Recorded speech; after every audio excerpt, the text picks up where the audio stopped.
Hello dear students.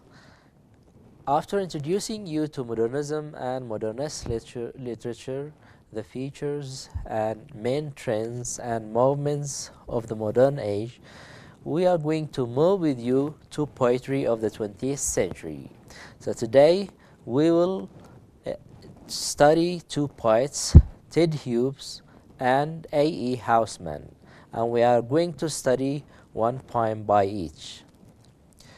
The learning outcomes of this class is, after completing this lesson, you should be able to contextualize Hughes and Houseman within modernist poetry, analyze the thematic and stylistic features of hook roosting, and analyze the thematic and stylistic features of Is My Team Blowing? After introducing you to the modernism and modernist movements, the present lesson elucidates two modernist poets, Hughes and Houseman. We have to analyze the thematic and stylistic features of one poem by each, Hook Roosting and Is My Team Plowing.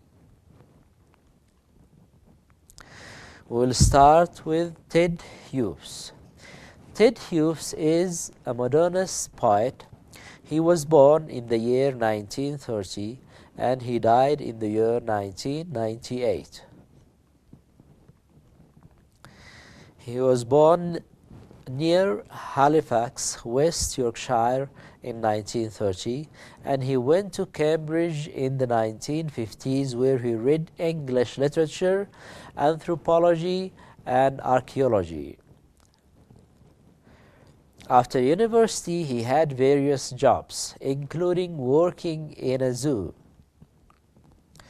While at Cambridge, he met Sylvia Plath. They got married and had 2 children, but later they separated. In the year after their separation, Sylvia Plath committed suicide in a mysterious incident.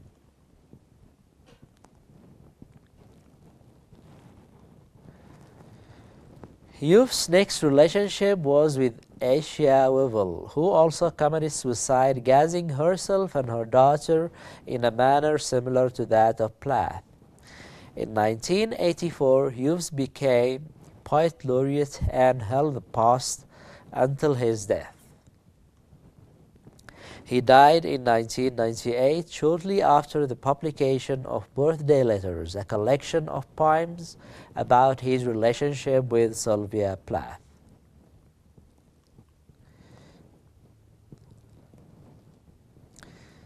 Now we have to get an idea about Ted Hughes' poetry, style and themes.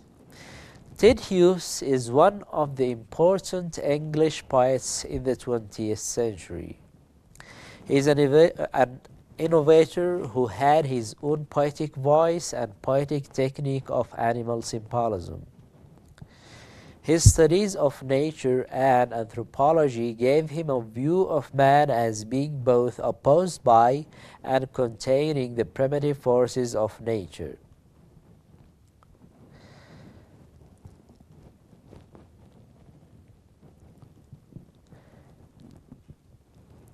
He has strong feelings and urgent, brilliant images.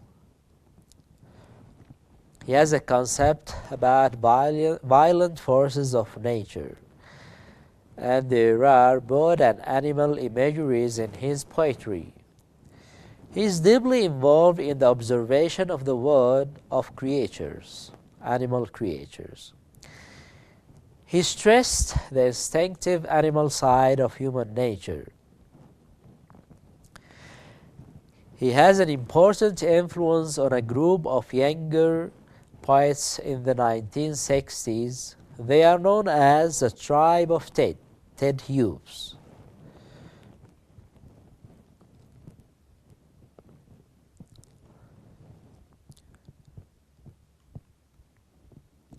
Now I'm going to read his poem Hawk Roosting, and thereafter we will analyze it into its thematic and stylistic features.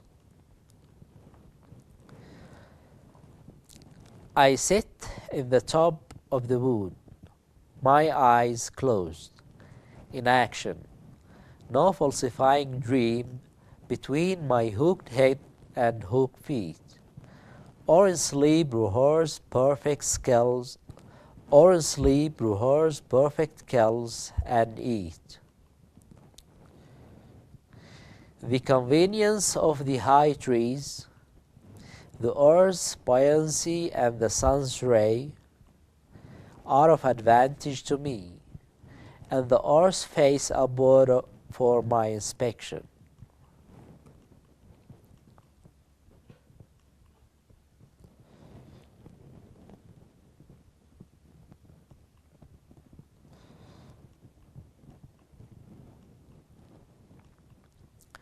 My feet are looked upon the rough park.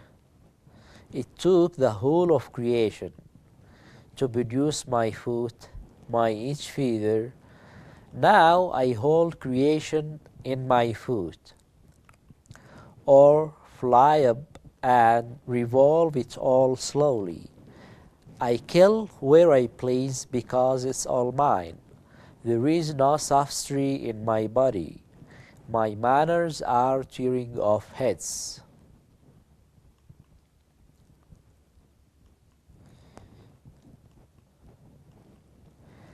The allotment of death for the one path of my flight is direct, through the bones of the living. No arguments assert my right. The sun is behind me. Nothing has changed since I began. My eye has permitted no change. I am going to keep things like this.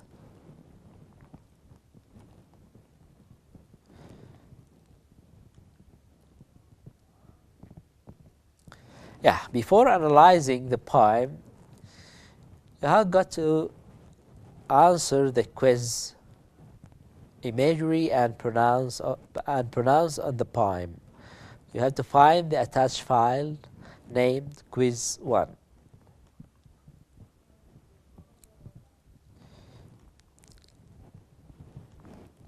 To introduce the poem, the central image in the poem is that of the bird, and the bird is quite new and striking in the history of English poetry. So the image of the bird is quite new and striking in the history of English poetry. There have been quite controversial views as to the meanings of the poem and the image of the hawk. And the whole poem is a monologue or psychology about, it is a monologue of or psychology of the hawk, the bird itself. So in the entire poem, the bird perched on the top of the trees and inspects the land below him and has some arrogant ideas of himself, thinking that he holds the creation in his feet and all is there for him to kill and eat, and that he doesn't need arguments to assert his right, and he is going to keep things like this forever.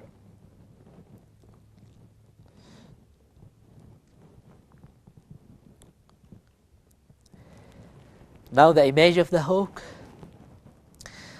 The hawk is proud, dominant, arrogant, self-centered, and megalomaniac. He is powerful, violent, cruel, cold-blooded, and bloodthirsty. The hawk lives according to the rules of its own morality, jungle law, and the hawk is sufficient unto itself and at one with its environment.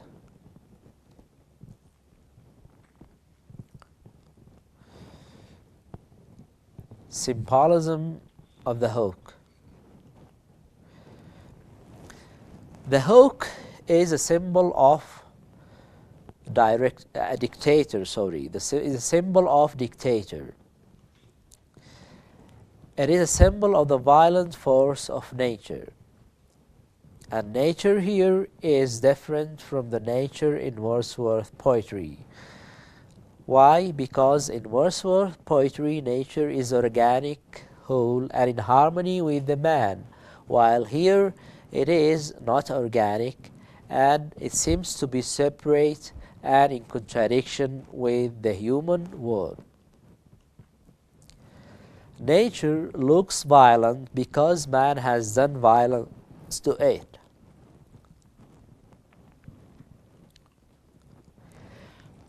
Modernist industry have destroyed the harmony between man and nature. That is the theme. It is an anti-romantic view. According to Hughes, it is not violence that the poem talks about. It talks about the force of nature.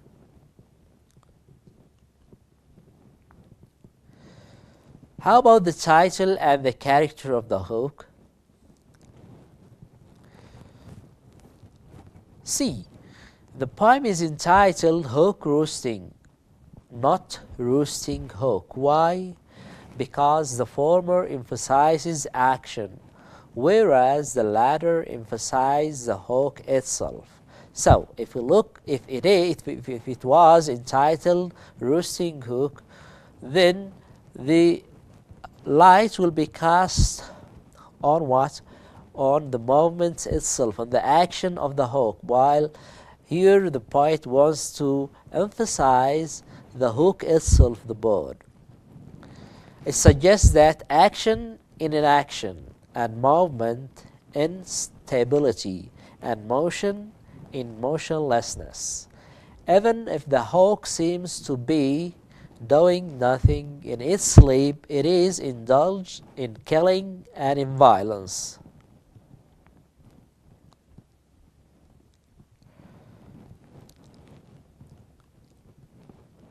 The style of the poem. The poem has irregular lines. They are long and short. And it has cacophony, which means words combining consonant sounds that do not permit an easy flow of pronunciation, but rather produce sharpness or harshness. There we have repetition of sounds like ha in hooked, head, rehearse, high, etc. It is associated with hardness. The tone of the poem is ironic. Why? Because the hawk thinks that he has power to keep the world like this forever, but we know that it is not true.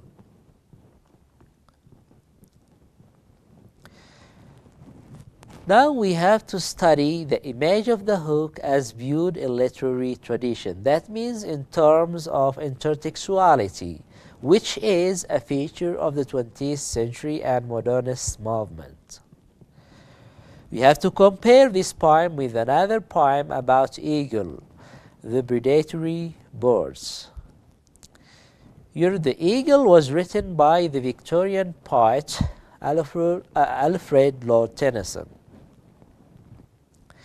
The poem of Tennyson says, "He clasped the crag with crooked hands, close to the sun in lonely lands, ringed with the azure word he stands. The wrinkled sea beneath his crawls, he watches from his mountain walls, and like a thunderbolt he falls."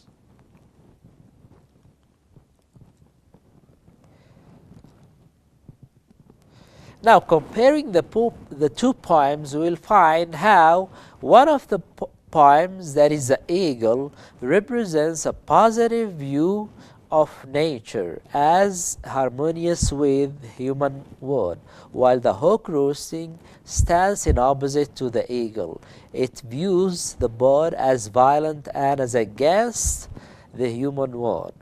The eagle, the symbol of the eagle is an outstanding personality, superiority, courage and strength, heroism and nobility. While the hawk roosting, we find the boar as a symbol of violence, arrogance, megalomaniac, and bloodthirsty.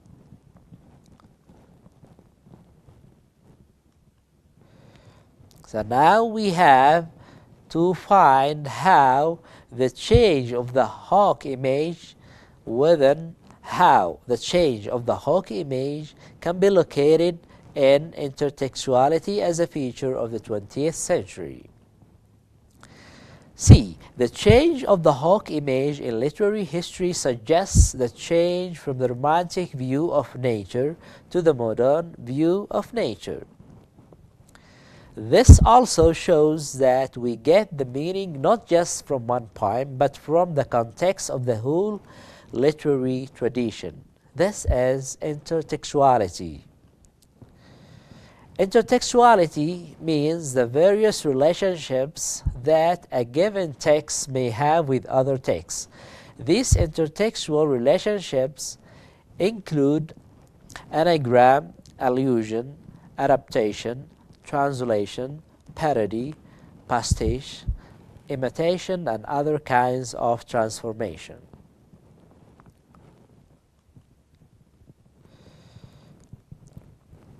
Now, finishing this poem by Ted Hughes, you have to do this assignment, which you'll find in the attached file entitled Assignment 2.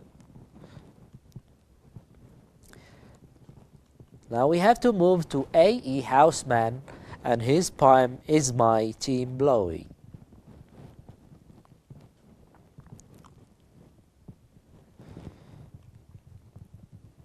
Who is A.E. Houseman? He is an American poet who was born in 1859 and he died in 1936. He attended Oxford University, where he studied classic literature and philosophy. He worked in a patent office. He studied Greek and Latin at night. Latin professor. He was a Latin professor in the University College in London. His writing includes personal grief. That means bitter undertones to poetry. Why?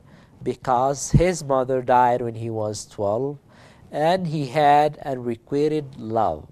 This they have to influence his poetry and themes of his poetry.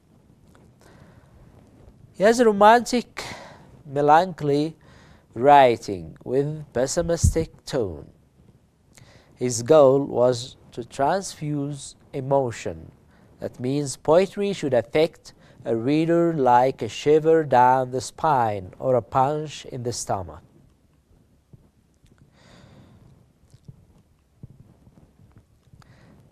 Now we have to read his poem, Is My Team Blowing, and to analyze it. First reading. Is my team blowing? That I was used to drive, and hear the harness jingle when I was man alive. Ay, the horses tremble, the harness jingles now. No change though you lie under the land you used to plow.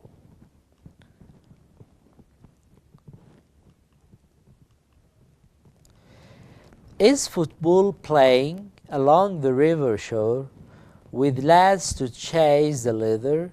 Now I stand up no more. Ay, the ball is flying, the lads play heart and soul. The goal stands up, the keeper stands up to keep the goal.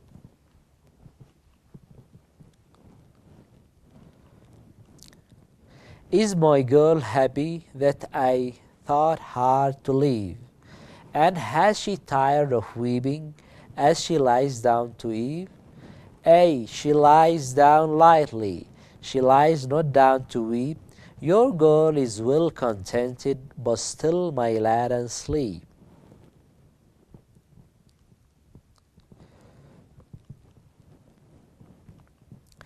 Is my friend hearty? Now I am thin and pine. And has he found to sleep in a better bed than mine? Yes, lad, I lie easy, I lie as lads would choose. I cheer a dead man's sweetheart. Never ask me whose.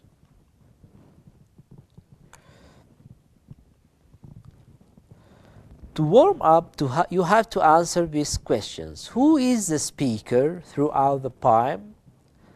What is the occasion? And what is the main purpose of the poem?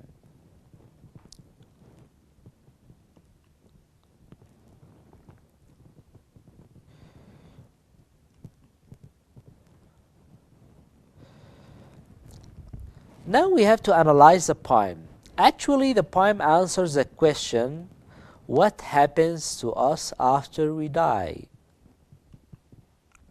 So, the poem takes the form of a conversation between two men, one who is dead and the other his former friend in life. The two men alternate by stanzas, with the dead man asking a question and then the living man answering the same questions asked by the dead one.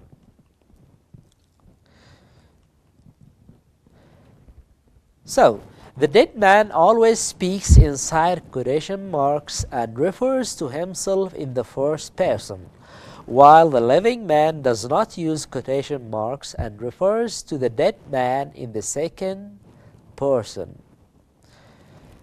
The living man also begins each of his stanzas with the affirmative A, or in the last line simply yes. This marks where each speaker's dialogue begins and ends.